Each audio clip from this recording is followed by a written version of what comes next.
বন্ধুরা, আপনারা কি কখনো ভেবেছেন একজন মানুষ যদি নিজের জীবনের দারিদ্র্য, অপমান আর কষ্টকে শক্তি হিসেবে নেয় তাহলে সে কতটা দূর যেতে পারে? আজ আমি বলবো এমন এক মানুষের গল্প যিনি একসময় ছিলেন বাসের কন্ডাক্টর আর আজ তিনি পুরো ভারতের সুপারস্টার। তিনি হচ্ছেন রজনীকান্ত। এই গল্প শুধু এক অভিনেতার নয়, এই গল্প হলো অবিশ্বাস্য অধ্যবসায়, আত্মবিশ্বাস আর ভাগ্য বদলানোর সাহসের কাহিনী। চলুন শুরু করি। রজনীকান্তের আসল নাম শিবাজি রাও। তিনি জন্মেছিলেন 1950 সালে ভারতের বেঙ্গালুরুতে। এক গরিব পরিবারে তিনি জন্মগ্রহণ করেন। ছোটবেলা থেকেই সংসারে ছিল প্রচুর অভাব। বাবা ছিলেন একজন পুলিশ কনস্টেবল আর মা ছিলেন গৃহিণী। অর্থকষ্টের কারণে স্কুল ছাড়তে হয়েছিল মাঝপথে। কখনো কাঠ কাটা শ্রমিক, কখনো কুলি হিসেবে কাজ করেছেন, কিন্তু তবুও তিনি হার মানেননি। জীবনের প্রতিটি কষ্ট তার ভেতরের আগুনটা আরও জ্বালিয়ে তুলেছে।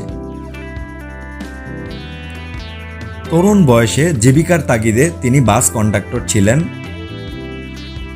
বেঙ্গালুরু বাস সার্ভিসে। তখন কেউ ভাবতেও পারেনি এই সাধারণ কন্ট্রাক্টর একদিন কোটি কোটি ভক্ত হবে। বাসে কাজ করার সময়ও রজনীকান্তের এক অদ্ভুত স্টাইল ছিল। টিকিট কাটার সময় টিকিট ছুঁড়ে দেওয়া, খুচরা পয়সা ঘুরিয়ে ফেলা, যেটা পরে তার সিনেমার সিগনেচার স্টাইল হয়ে যায়। কিন্তু মনে মনে তিনি জানতেন তার জীবন এরকম একঘেয়ে হতে পারে না। তিনি নিজের স্বপ্নের দিকে তাকিয়েছিলেন, আর সেই স্বপ্ন ছিল অভিনয়। একদিন তিনি ভর্তি হন মাদ্রাজ ফিল্ম ইনস্টিটিউটে। সেখানে তার অভিনয় প্রতিভা নজরে পড়ে বিখ্যাত পরিচালক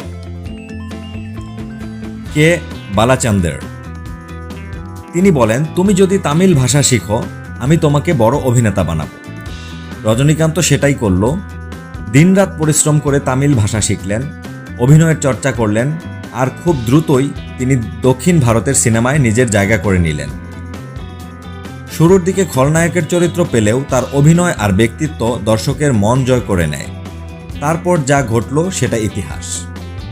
আজ রজনীকান্ত শুধু অভিনেতা নন, তিনি এক জীবন্ত কিংবদন্তি। তিনি শিখিয়েছেন দারিদ্র্য কোনো বাধা নয় যদি তোমার স্বপ্ন বড় হয়।